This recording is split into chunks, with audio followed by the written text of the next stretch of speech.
ഈ സോസിലൊന്ന് ഡിപ്പ് ചെയ്യുക. എന്നിട്ട് ഇതൊന്നങ്ങ് കടിച്ചോ. ഹായ് ഫ്രണ്ട്സ്, വെൽക്കം ടു റസ്ഫീസ് കിച്ചൺ. ഇന്ന് ഞാൻ വന്നിട്ടുള്ളത് ഖത്തീഫ് ചിക്കൻ്റെ റെസിപ്പിയുമായിട്ടാണ്. ഇത് നമ്മുടെ തൊട്ടടുത്തുള്ള ഡെലീഷ്യ ഹോട്ടലിൽ അവരുടെ മെനുവിൽ സ്റ്റാർട്ടേഴ്സായി വരുന്ന ഒരു റെസിപ്പിയും കൂടാണ്. അവിടെ പോയി കഴിച്ച ടൈമിൽ ഇതെനിക്ക് നല്ല ടേസ്റ്റി ആയിട്ട് തോന്നിയിരുന്നു. അപ്പോൾ അങ്ങനെ ഞാൻ വീട്ടിൽ വന്നൊന്ന് ട്രൈ ചെയ്ത് നോക്കി സക്സസ് ആയി വന്നിട്ടുള്ള ഒരു റെസിപ്പിയും കൂടാണ്. നിങ്ങൾക്ക് ഈ ഒരു വീഡിയോ ഇഷ്ടപ്പെടുന്നുണ്ടെങ്കിൽ ലൈക്ക് ചെയ്യുക. അതുപോലെ തന്നെ നിങ്ങളുടെ ഫീഡ്ബാക്കിൽ എന്നെ കമൻറ്റ് ബോക്സിൽ അറിയിക്കുക.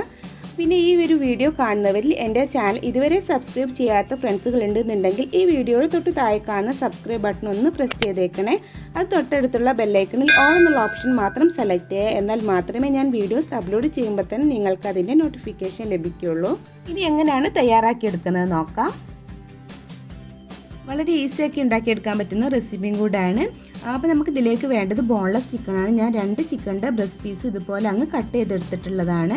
പിന്നെ വേണ്ടത് ഇതുപോലുള്ളൊരു സ്റ്റിക്കാണ്. അപ്പോൾ നമുക്ക് ഇത് സൂപ്പർ മാർക്കറ്റിലൊക്കെ അവൈലബിൾ ആണ്. ബാംബൂ സ്റ്റിക്ക് എന്ന് പറഞ്ഞാൽ മതി. അപ്പോൾ ഇതുപോലുള്ളൊരു പാക്ക് നമുക്ക് കിട്ടും. അപ്പോൾ അതിൻ്റെ ലെങ്ത്തും കാര്യങ്ങളൊക്കെ നമ്മൾ ഇഷ്ടത്തിനനുസരിച്ച് വാങ്ങിക്കാം. പിന്നെ ഇതൊന്നും ഇല്ലയെന്നുണ്ടെങ്കിൽ നമ്മുടെ നോർമലായിട്ടുള്ള ഇർക്കിളി യൂസ് ചെയ്തിട്ടും നമുക്ക് ഉണ്ടാക്കിയെടുക്കാം. അപ്പോൾ ഞാൻ ആ ഒരു സ്റ്റിക്കിനെ അനുസരിച്ചിട്ട് അങ്ങ് കട്ട് ചെയ്തെടുത്തിട്ടുള്ളതാണ് ഈ ഒരു ചിക്കൻ പീസ്.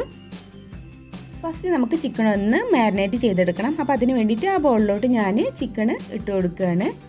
ഇനി ഇതിലേക്ക് നമുക്ക് വേണ്ടത് കോൺഫ്ലോർ ആണ്. അപ്പോൾ ഞാനൊരു 3 ടേബിൾ സ്പൂൺ കോൺഫ്ലോർ ആണ് ഇതിലേക്ക് ആഡ് ചെയ്ത് കൊടുക്കുന്നത്.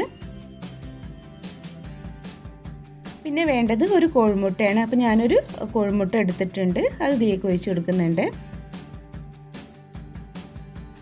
ഞാനൊരു ടേബിൾ സ്പൂണ് സോയാ സോസാണ് ഇതിലേക്ക് ആഡ് ചെയ്ത് കൊടുക്കുന്നത്. അപ്പോൾ ഡാർക്ക് സോയാ സോസാണ് ഞാനിവിടെ യൂസ് ചെയ്തിട്ടുള്ളത്. അതുകൊണ്ട് തന്നെ അതിൽ ഉപ്പ് ഉണ്ടാവും. അപ്പോൾ നമുക്ക് നന്നായിട്ടങ്ങ് മിക്സ് ചെയ്തതിന് ശേഷം ഉപ്പ് കുറവായിട്ട് തോന്നുന്നുണ്ടെന്നുണ്ടെങ്കിൽ അപ്പം മാത്രം ആഡ് ചെയ്ത് കൊടുത്താൽ മതി. ഇപ്പോൾ നന്നായിട്ടങ്ങ് മിക്സ് ചെയ്തെടുത്തിട്ടുണ്ട്. അപ്പോൾ കുറച്ചൊരു ഉപ്പിൻ്റെ കുറവായിട്ട് തോന്നുന്നുണ്ട്. അതുകൊണ്ട് ഞാൻ കുറച്ച് ഉപ്പും കൂടെ അങ്ങ് ആഡ് ചെയ്തിട്ട് നന്നായിട്ടൊന്നും കൂടെ അങ്ങ് മിക്സ് ചെയ്തെടുക്കുകയാണ്. ഇപ്പം നന്നായിട്ടങ്ങ് മിക്സ് ചെയ്തൊക്കെ എടുത്തിട്ടുണ്ട്. അപ്പോൾ ഞാനിത് 2 മണിക്കൂർ ഒന്ന് ഫ്രിഡ്ജിലോട്ട് മാറ്റി വയ്ക്കുകയാണ്, ഒന്ന് മാരിനേറ്റ് ചെയ്യാൻ വേണ്ടിയിട്ട്. പിന്നെ നമുക്കിതിലേക്ക് വേണ്ടത് കുനാഫ ഡോ അല്ലെങ്കിൽ ഖത്തൈഫി ഡോ എന്നൊക്കെ പറയും, അതാണ്. അപ്പോൾ ഞാൻ ഇതിന് മുൻപ് ഒരു കുനാഫയുടെ റെസിപ്പി ഉണ്ടാക്കിയെടുക്കുന്ന വീഡിയോ ഇട്ടിട്ടുണ്ടായിരുന്നു. അതിൽ പറയുന്നുണ്ട് എവിടെ കിട്ടുന്നുള്ള കാര്യങ്ങളൊക്കെ. അപ്പോൾ അതിൻ്റെ ലിങ്ക് ഞാൻ താഴെ ഡിസ്ക്രിപ്ഷനിൽ കൊടുക്കാം. അതുപോലെ നമുക്കിതിൽ നിന്ന് അങ്ങ് വേർതിരിച്ചെടുക്കാനുണ്ട്. പിന്നെ നമുക്കിപ്പോൾ ഈ ഒരു കുനാഫയുടെ ഡോ കിട്ടിയില്ല എന്നുണ്ടെങ്കിൽ നമുക്ക് ഇതുപോലുള്ള നൂഡിൽസോ അല്ലാന്നുണ്ടെങ്കിൽ സേമിയൊക്കെ ഉണ്ടാവുമല്ലോ, അതൊക്കെ ഇതുപോലുള്ള യൂസ് ചെയ്യുക. അപ്പോൾ മാക്സിമം നമ്മൾ എന്ത് ചെയ്യുക, സ്ലിം ആയിട്ടുള്ള സേമിയ അതുപോലെ സ്ലിം ആയിട്ടുള്ള നൂഡിൽസൊക്കെ യൂസ് ചെയ്യാൻ നോക്കുക. ഫസ്റ്റ് ടേസ്റ്റ് എങ്ങനെയായാലും നമ്മളുടെ ആ ഒരു കുനാഫയുടെ ഡോ യൂസ് ചെയ്തിട്ട് ഉണ്ടാക്കിയെടുക്കുന്നത് തന്നെയാണ്. പക്ഷേ അത് കിട്ടാത്ത ആളുകൾക്ക് മാത്രമാണ് ഞാൻ ഇതൊന്ന് പ്രിഫർ ചെയ്യുന്നത്. ഫസ്റ്റ് നമുക്ക് കുനാഫയുടെ ഡോ ഇതുപോലെ അങ്ങ് വേർതിരിച്ചെടുക്കാം. അപ്പോൾ മാക്സിമം നമ്മൾ ആ നീളത്തിൽ തന്നെ കിട്ടാൻ നോക്കുക. മിക്സിയിലൊന്നും ഇട്ടിട്ട് ഒരിക്കലും ഒന്ന് ക്രഷ് ചെയ്തിട്ടൊന്നും എടുക്കരുത്. എന്താ വെച്ചാൽ നമുക്ക് ആ നീളത്തിൽ ചുറ്റിയെടുക്കാൻ ഇതാണ് സുഖം. അപ്പോൾ കുറച്ച് ടൈം എടുത്തിട്ട് തന്നെ നമ്മൾ ഇതുപോലെ അങ്ങ് വേർതിരിച്ചെടുക്കണമാവും ഏറ്റവും നല്ലത്. ഇപ്പം ചിക്കൻ ഞാൻ 2 മണിക്കൂർ കഴിഞ്ഞ് എടുത്തിട്ടുണ്ട്. അപ്പോൾ ഇനി നമുക്കിതൊന്ന് നന്നായിട്ടങ്ങ് മിക്സ് ചെയ്തെടുക്കണം.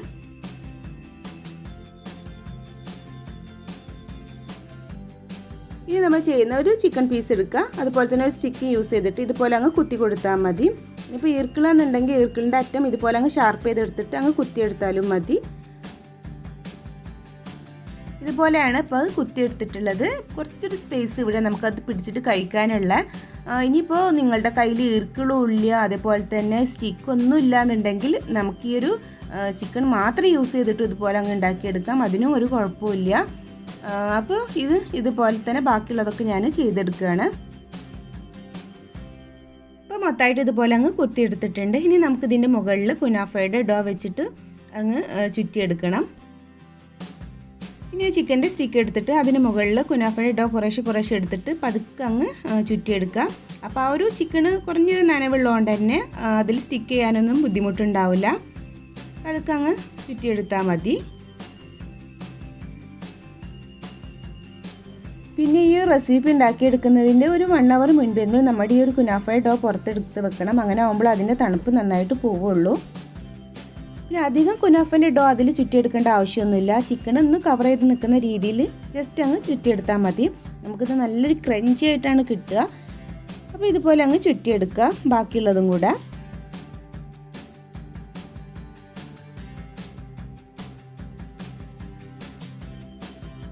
ഇപ്പോൾ ചിക്കൻ മൊത്തം ഇതുപോലെ അങ്ങ് ചുറ്റിയെടുത്തിട്ടുണ്ട് കുനാഫൻ്റെ ഡോ ഉപയോഗിച്ചിട്ട്. ഇനി നൂഡിൽസ് ഉപയോഗിച്ചിട്ട് എങ്ങനെയാണ് ഉണ്ടാക്കിയെടുക്കുന്നത് നോക്കാം. അപ്പോൾ അതിന് വേണ്ടിയിട്ട് ഞാൻ തിളച്ച വെള്ളത്തേക്ക് നൂഡിൽസിൽ നിന്ന് കുറച്ച് അങ്ങ് ഇട്ട് കൊടുത്തിട്ടുണ്ടായിരുന്നു ആ പാക്കിൽ നിന്ന്. എന്നിട്ട് അങ്ങ് കോരിയെടുത്തതിന് ശേഷം കുറച്ച് പച്ചവെള്ളത്തിലൊന്ന് കഴുകിയെടുത്തിട്ടുണ്ടാണ്. പിന്നെ ആ ചിക്കൻ പീസിൽ നിന്ന് കുറച്ച് അങ്ങ് മാറ്റി വെച്ചിട്ടുണ്ടായിരുന്നു. ആ ഒരു സ്റ്റിക്കിൽ നിന്ന് 4 പീസ് മാറ്റി വെച്ചിട്ടുണ്ടാവും ഇത് ചെയ്യാൻ വേണ്ടിയിട്ട്. എന്നിട്ട് അതിന് ശേഷം നമുക്കിതുപോലെ അങ്ങ് പതുക്കെ അങ്ങ് ചുറ്റിയെടുത്താൽ മതി. ഇനിയിപ്പോൾ നമ്മുടെ കയ്യിൽ നൂഡിൽസിലെന്നുണ്ടെങ്കിൽ സേമിയ ഉണ്ടല്ലോ, അത് ഉപയോഗിച്ചിട്ടും ചെയ്തെടുക്കാം. അപ്പോൾ ആ സേമിയ നമ്മൾ ജസ്റ്റ് ഒന്ന് ചൂടുവെള്ളത്തിലിട്ട് അങ്ങ് കോരിയാൽ മതി. അധികം വേവാൻ സമ്മതിക്കരുത്. അങ്ങനെ ആകുമ്പോൾ പിന്നെ നമുക്ക് ചുറ്റാനൊന്നും കഴിയൂല. സേമിയ ഉപയോഗിച്ചിട്ട് നമുക്കിതുപോലെ അങ്ങ് ചുറ്റിയെടുത്തിട്ട് ഫ്രൈ ചെയ്തെടുക്കാൻ പറ്റുന്നതേ ഉള്ളൂ. ഇപ്പോൾ അത് ഞാൻ മൊത്തമായിട്ട് ആ 4 പീസും നൂഡിൽസ് ഉപയോഗിച്ചിട്ട് അങ്ങ് ചുറ്റിയെടുത്തിട്ടുണ്ട്. ഇനി നമുക്ക് ഫ്രൈ ചെയ്തെടുക്കാം. ഫ്രൈ ചെയ്തെടുക്കാൻ വേണ്ടിയിട്ട് ഞാൻ ഓയിൽ വെച്ചിട്ടുണ്ടായിരുന്നു. അപ്പോൾ സൺഫ്ലവർ ഓയിലാണ് ഞാൻ ഇവിടെ എടുത്തിട്ടുള്ളത്. ഒരിക്കലും കോക്കനട്ട് ഓയിലൊന്നും ഇതിന് വേണ്ടിയിട്ട് യൂസ് ചെയ്യരുത്. അങ്ങനെയുള്ള ഐറ്റംസൊക്കെ ഉണ്ടാക്കിയെടുക്കുമ്പോൾ നമ്മൾ സൺഫ്ലവർ ഓയിൽ തന്നെ യൂസ് ചെയ്യാൻ നോക്കുക. അങ്ങനെ ആകുമ്പോഴാണ് നല്ല ടേസ്റ്റ് ഉണ്ടാവുക. ഇതുപോലെ ഓരോന്നങ്ങ് വെച്ചിട്ട് ഒരു മീഡിയം ഫ്ലെയിമിലിട്ട് നമുക്കിത് ഫ്രൈ ചെയ്തെടുക്കാം. ഇനി നമുക്കിതിലേക്ക് നല്ല ടേസ്റ്റി ആയിട്ടുള്ളൊരു സോസും കൂടെ തയ്യാറാക്കി എടുക്കാനുണ്ട്. ആ ഒരു സോസും കൂടി ഡിപ്പ് ചെയ്ത് കഴിക്കുമ്പോഴാണ് നല്ല ടേസ്റ്റ് ഉണ്ടാവുക. അതെങ്ങനെയാണെന്നും കൂടെ നോക്കാം. നമുക്കിതിലേക്ക് മയോണൈസ് വേണം, അതേപോലെ ടൊമാറ്റോ സോസും വേണം. അപ്പോൾ മയോണൈസ് ഹോം മെയ്ഡ് മയോണൈസാണ്. അത് ഉണ്ടാക്കിയെടുക്കുന്ന ഒരു വീഡിയോ ഞാൻ ഇതിന് മുൻപേ ചെയ്തിട്ടുണ്ട്. അതിൻ്റെ ലിങ്ക് താഴെ ഡിസ്ക്രിപ്ഷനിൽ കൊടുക്കാം. അത് ഓയിൽ അധികം ഇല്ലാതെ ഉണ്ടാക്കിയെടുത്തിട്ടുള്ളൊരു മയോണൈസും കൂടെയാണ്. ഇനി നമുക്ക് ഇതിലേക്ക് വേണ്ടത് ടൊമാറ്റോ സോസാണ്. അതൊന്ന് അതിലേക്ക് ഒഴിച്ചു കൊടുക്കാം. ഇത് നന്നായിട്ടങ്ങ് മിക്സ് ചെയ്തെടുക്കാം. അപ്പോൾ ഈ ഒരു സോസാണ് നമ്മൾ ഇതിലേക്ക് യൂസ് ചെയ്യുന്നത്. നമ്മുടെ ആ ഒരു ചിക്കൻ ഇതിൽ ഡിപ്പ് ചെയ്തിട്ട് കഴിക്കുമ്പോൾ നല്ല ടേസ്റ്റിയാണ്.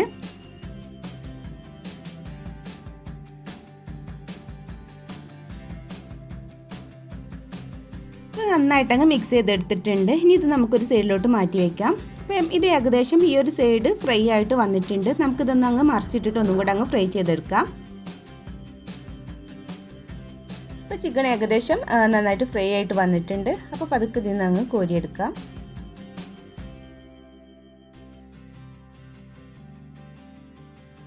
ഇപ്പോൾ നമ്മൾ ടേസ്റ്റി ആയിട്ടുള്ള ഖതായിഫ് ചിക്കൻ അല്ലെങ്കിൽ ഖതീഫായ് ചിക്കൻ റെഡി ആയിട്ടുണ്ട്. അതിനുശേഷം ഞാൻ നൂഡിൽസ് വെച്ചിട്ടുള്ളതും കൂടെ അങ്ങ് ഫ്രൈ ചെയ്തെടുത്തിട്ടുണ്ട്. നൂഡിൽസ് വെച്ച് ഫ്രൈ ചെയ്തത് ഇതുപോലെയാണ് ഉണ്ടാവുക. അപ്പോൾ ഇനി നമുക്ക് എങ്ങനെ ഉണ്ടെന്നൊന്ന് എടുത്ത് കഴിച്ച് നോക്കാം. അപ്പോൾ അതിന് വേണ്ടി നമ്മൾ ഈ സോസിലൊന്ന് ഡിപ്പ് ചെയ്യുക. എന്നിട്ട് ഇതൊന്നങ്ങ് കടിച്ചോ.